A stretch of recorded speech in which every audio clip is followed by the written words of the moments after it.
नमस्कार, ग्लोबल स्पेशलमा यहाँलाई स्वागत छ। दर्शकवृन्द, ग्लोबल स्पेशल खोजमूलक समाचार सामग्रीहरूको स्पेशल प्याकेज हो। हामी जनसरोकारका हरेक विषयको गहिरो अध्ययन गर्दै सत्य तथ्यलाई उजागर गर्ने प्रयास गर्दछौँ। सत्य तथ्य र निष्पक्ष समाचारको प्याकेज दिने हाम्रो प्रयास निरन्तर जारी छ।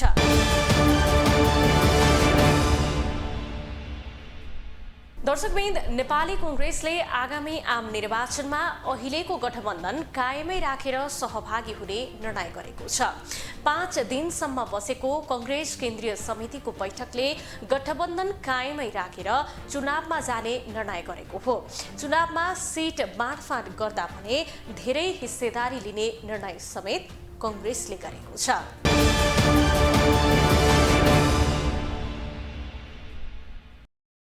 सरकारको नेतृत्व गरिरहेको नेपाली कांग्रेसले आम निर्वाचनमा अहिलेको गठबन्धन कायमै राखेर सहभागी हुने निर्णय गरेको छ। स्थानीय तहको चुनावको समीक्षा गर्न बोलाइएको केन्द्रीय समिति बैठकले आम निर्वाचनमा समेत गठबन्धन कायमै राखेर जाने निर्णय गरेको हो। अहिलेको गठबन्धनका बारेमा अनेक टिप्पणी भइरहेका बेला कांग्रेसले भने संस्थागत निर्णय नै गरेको छ। संविधानको रक्षा र लोकतन्त्रको थप सुदृढीकरण गर्दै जनताको समुन्नतिको सपनालाई स्थिर सरकार मार्फत सम्बोधन गर्नका लागि केन्द्रीय कार्य समितिको यो बैठक सत्ता गठबन्धनमा रहेका दलहरूसँग संवाद गरी चुनावी तालमेल गरेर अघि बढ्ने निर्णय गर्दछ। कांग्रेसले गठबन्धन कायम राख्ने निर्णय गर्दा सिट बाँडफाँडका बारेमा समेत प्रारम्भिक निर्णय गरेको छ। कांग्रेस देशको सबैभन्दा ठूलो दल रहेका कारण धेरै सिट लिने निर्णय समेत उसले गरेको छ। त्यसबाहेक महामन्त्री गगन थापाको नेतृत्वमा सदस्यता व्यवस्थापन केन्द्रीय समिति समेत कांग्रेसले गठन गरेको छ। त्यस्तै नेता आनन्द ढुङ्गानाको नेतृत्वमा अनुशासन समिति र श्याम घिमिरेको नेतृत्वमा लेखा समिति समेत गठन गरेको छ। पार्टी सभापति श्री शेरबहादुर देउवाद्वारा तोकिनुभएका पार्टीका महामन्त्री श्री गगन कुमार थापा संयोजक रहनुभएको सदस्यता व्यवस्थापन केन्द्रीय समिति गठन गर्ने, नेपाली कांग्रेस विधान 2017 संशोधन सहितको धारा 34(7) बमोजिम केन्द्रीय सदस्य श्री आनन्द प्रसाद ढुङ्गानाको संयोजकत्वमा केन्द्रीय अनुशासन समिति गठन गर्ने। कांग्रेसले अवधि सकिएका भातृ तथा शुभेच्छु संस्थालाई साउनभित्र पूर्णता दिने र स्थानीय तहका कांग्रेसका तर्फबाट निर्वाचित भएकाहरूका लागि आचार संहिता बनाएर लागू गर्ने निर्णय समेत गरेको छ। अहिलेको आर्थिक अवस्थाका बारेमा श्वेतपत्र जारी गर्न सरकारलाई आग्रह गर्ने र रासायनिक मल समयमै उपलब्ध गराउन सरकारको ध्यान आकर्षण गराउने निर्णय समेत कांग्रेसले गरेको छ। श्रीलङ्कामा जारी सङ्कट समाधानका लागि नेपाल सार्क मुलुकको अध्यक्ष रहेका कारण सहयोगका लागि आग्रह गर्ने निर्णय समेत कांग्रेसले गरेको छ। ग्लोबल टेलिभिजनका लागि अमृतराज काफले, काठमाडौँ।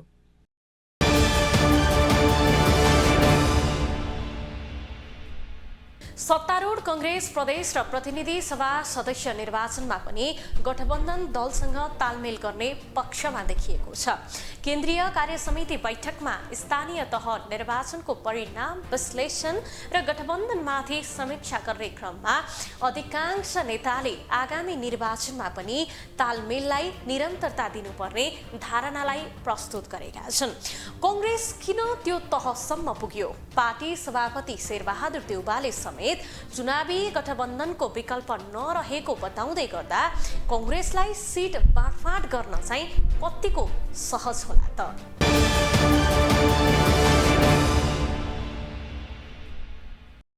सत्तारूढ प्रमुख घटक नेपाली कांग्रेसले आगामी सङ्घ र प्रदेशको निर्वाचनमा गठबन्धन गर्ने निर्णय संस्थागत रूपमै गरेको छ। केन्द्रीय कार्यालयमा 5 दिनसम्म चलेको कांग्रेस केन्द्रीय कार्य समितिको बैठकले 30 वैशाखको स्थानीय तहको चुनावमा भएको तालमेल सन्तोषजनक भएको निष्कर्ष निकाल्दै अब पनि सत्ता गठबन्धनमा आबद्ध दलहरूसँग चुनावी तालमेल गर्ने निर्णय गरेको हो।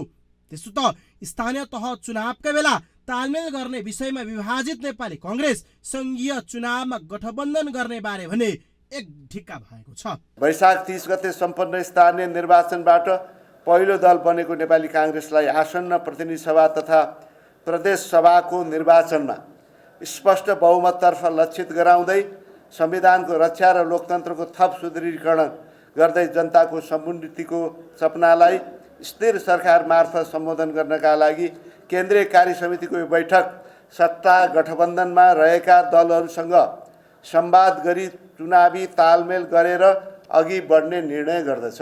तर कङ्ग्रेसले त्यसको लागि एउटा शर्त भने अघि सारेको छ। उसले स्थिर सरकार दिनका लागि चुनावपछि अरू दलसँग सत्ता गठबन्धन गर्न नपाउने र 5 वर्ष आफ्नै नेतृत्वमा सरकार बन्नुपर्ने शर्त अघि सारेको हो। साथै आसन्न प्रदेश र प्रतिनिधि सभा निर्वाचनमा कङ्ग्रेसलाई बहुमत दिलाउन प्रयास गर्ने पनि निर्णय गरेको छ। यो कङ्ग्रेसको संस्थागत निर्णय हो। त्यो हिसाबमा कङ्ग्रेस अब वाम लोकतान्त्रिक गठबन्धन गर्न एक ढिक्का भएको छ। तर उसको लक्ष्य एकल बहुमत ल्याउने तर्फ भने उन्मुख देखिन्छ। कङ्ग्रेसको निर्णय हेर्दा ऊ गठबन्धन गर्न तयार स्थिर सरकार दिनका लागि गरेको देखिन्छ। त्यसो त अन्य धेरै कारण छन् ऊ गठबन्धन नगरी नहुने अवस्थासम्म पुग्नुमा, जस्तो कि वामपन्थीहरूबीच चुनावी तालमेल गठबन्धन वा एकीकरण भए पुनः 2074 साल दोहोरिने भए उसलाई छ। त्यही भएर निर्वाचनको मिति नै घोषणा नभई कङ्ग्रेसले गठबन्धनबारे संस्थागत निर्णय गर्यो। यसले के पुष्टि गर्छ भने पछिल्लो समय चर्चामा रहेको वाम एकता गठबन्धन र तालमेलको बहस र विषयले कङ्ग्रेस सशङ्कित मात्रै बनेन, हतार हतार निर्णय लिने अवस्थासम्म पुग्यो। उसलाई डर यो मानेमा भयो कि कतै माओवादी र एकीकृत समाजवादी एमालेसँग मिल्न जाने पो होइन, जबकि एमाले त गठबन्धन गर्न आह्वानै गरिसकेको छ भने माओवादीले पनि वाम तालमेल गर्नुपर्ने जिकिर गरिरहेको छ। म आग्रह गर्न चाहन्छु, राफसाफ कुरा गर्नु। कोही वामपन्थी हुनुहुन्छ भने आउनुहोस्, वामपन्थी हुनुहुन्छ भने गल्ती भइहाल्यो ल छोडिदिउँ, गल्ती छोड्नु भइहाल्यो। वामपन्थी हुनुहुन्छ भने आउनुहोस्। म अन्तिममा यो कुरा पनि जोड्न चाहन्छु, हामीले सबै सच्चा कम्युनिस्टहरूलाई एकीकृत र केन्द्रीकृत गर्नु छ, जो माओवादी भन्दा बाहिर पनि छन्। बाहिरका सबै अवसरवादी मात्रै छन् भन्ने भ्रम पनि हामीले राख्न हुँदैन। मार्क्सवादलाई नै अवलम्बन गर्नुपर्छ, कम्युनिस्ट आन्दोलनलाई नै अगाडि बढाउनुपर्छ भन्ने हजारौँ हामीभन्दा बाहिर, माओवादीभन्दा बाहिर पनि छन्। तर 5 दलीय गठबन्धनमा सिट बाँडफाँड र कङ्ग्रेसले दाबी गरे जस्तो एकल बहुमत ल्याउने गरी सिट लिन त्यति सहज भने छैन। पछिल्लो समय प्रचण्ड आफैले प्रधानमन्त्री बन्न चाहना राखेका बेला र आलो पालो प्रधानमन्त्रीबारे एउटा बिन्दुमा छलफल हुने दाबी गर्दै आएका प्रचण्डले र माओवादी केन्द्रले कङ्ग्रेसलाई एकल बहुमत ल्याउन देलान्। अर्कोतर्फ एमाले यसअघि जित हासिल गरेको सबै सङ्घीय निर्वाचन र प्रदेश निर्वाचन क्षेत्र आफ्नो हुने दाबी गर्दै आएको एकीकृत समाजवादीले पनि कङ्ग्रेसलाई बहुमत ल्याउन दिने गरी गठबन्धन गर्न राजी होला। यसले एउटा बहस भने छेडेको छ। अर्कोतर्फ धेरै सिट लिनुपर्ने दबावमा रहेको कङ्ग्रेसले सहज रूपमा अन्य 4 दललाई सिट छोड्लान्।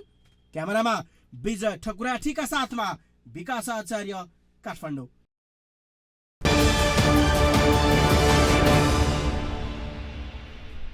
माओवादी केन्द्रका अध्यक्ष पुष्पकमल दाहाल प्रचण्ड र जसपाबाट कारबाहीमा परेका सङ्घीय परिषद अध्यक्ष बाबुराम भट्टराईबीच भेट भएको छ। सिंहदरबार स्थित माओवादी संसदीय दलको कार्यालयमा दुवै नेताहरूबीच भेटघाट भएको हो, जुन भेटले राजनीतिमा यति बेला तरङ्ग पैदा गरेको छ। के बाबुराम भट्टराई झोला बिसाउन माओवादी फर्किन लागेका हुन् या अन्य कुनै कारण छन्? उनले प्रचण्डसँग भेट्नुमा के हुन सक्छ?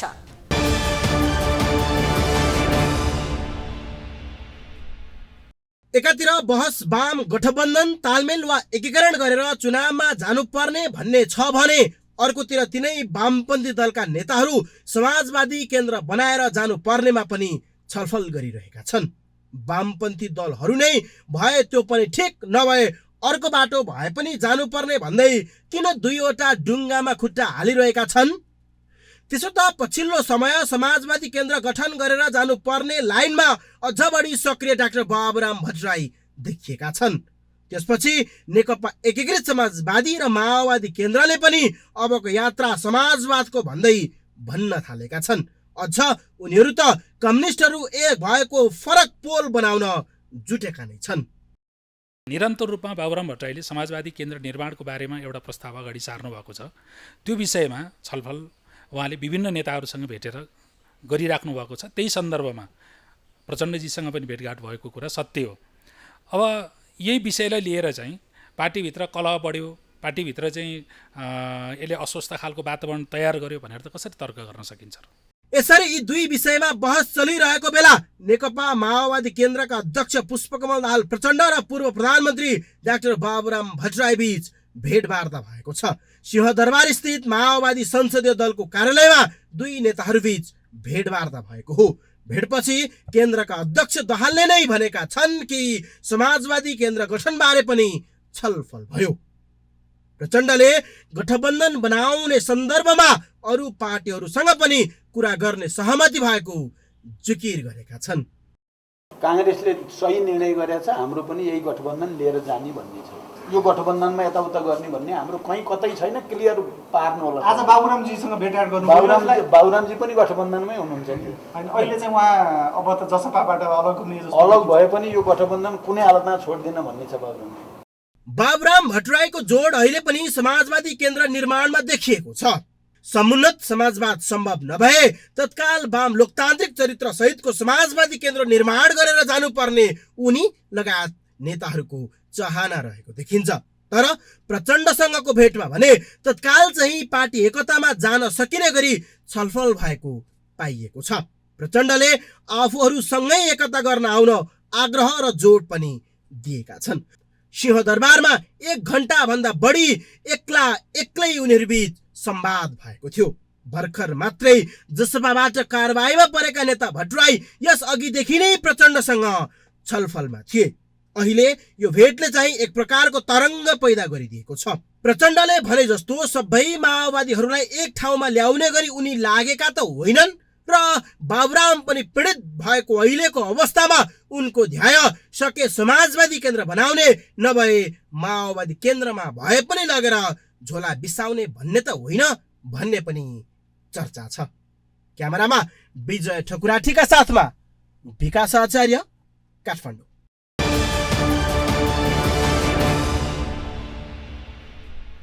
सरकारको नेतृत्व गरिरहेको नेपाली कांग्रेसले आम निर्वाचनमा अहिलेको गठबन्धन कायमै राखेर सहभागी हुने निर्णय गरेको छ।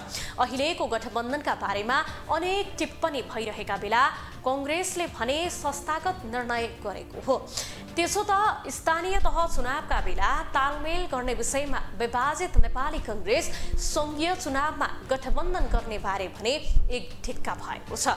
उसले स्थिर सरकार दिनका लागि चुनावपछि अरू दलसँग सत्ता गठबन्धन गर्न नपाउने र 5 वर्ष आफ्नै नेतृत्वमा सरकार बन्नुपर्ने शर्तलाई पनि अघि सारेको हो।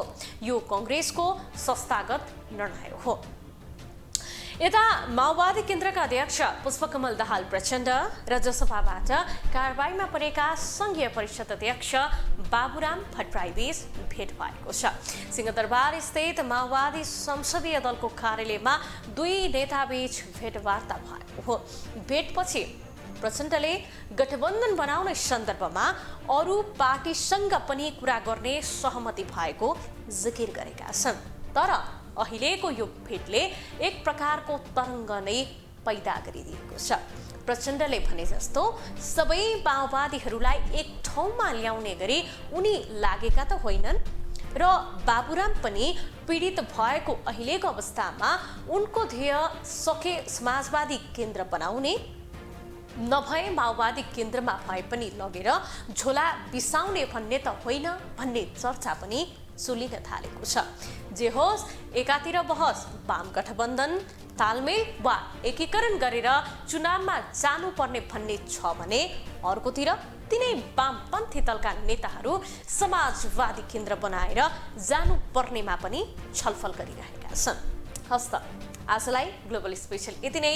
भोलि अर्को एपिसोड लिएर हामी उपस्थित हुने नै छौँ। तबसम्मका लागि तपाईँ ग्लोबल टेलिभिजन सँगै रहनुहोला। नमस्ते।